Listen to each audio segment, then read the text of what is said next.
दिशा सालियन प्रकरणात राज ठाकरेंचं कुटुंब आदित्य ठाकरे यांच्या पाठीशी वाईट कृत्य केलं नसल्याचा शर्मिला ठाकरेंकडून विश्वास व्यक्त, चौकशीवरून यंत्रणांचा सवाल। मुख्यमंत्री शिंदे, उपमुख्यमंत्री फडणवीस, अजित पवार यांचा आजचा दिल्ली दौरा रद्द, कांदा आणि इथेनॉलच्या प्रश्नावर सोमवारी अमित शहांची भेट घेणार, अजित पवारांची माहिती। दिवाळी अधिवेशन संपण्याआधी शेतकऱ्यांसाठी विशेष पॅकेज जाहीर करणार, उपमुख्यमंत्री अजित पवारांचं वक्तव्य, घोषणेची प्रतीक्षा।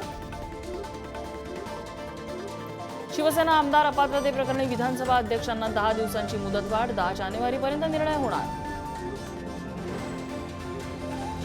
फडणवीसांशी जवळीक साधून अजित पवारांना संपवण्याचा भुजबळांचा डाव, मनोज जरांगेंचा आरोप, तर कालचा जरांगे मला काय शिकवणार, भुजबळांचा पलटवार।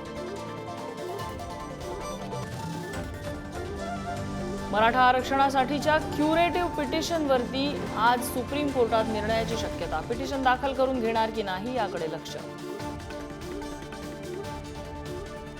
बीडमधील जाळपोळ प्रकरणाचे विधानसभेत पडसाद, आमदार संदीप क्षीरसागरांकडून न्यायालयीन चौकशीची मागणी, तर 2 दिवसात एसआयटी नेमण्याचं फडणवीसांचं आश्वासन। चालक मोबाईल पाहत एसटी बस चालवतानाचा व्हिडिओ व्हायरल, बुलढाणा अजिंठा बसमधील घटना व्हायरल।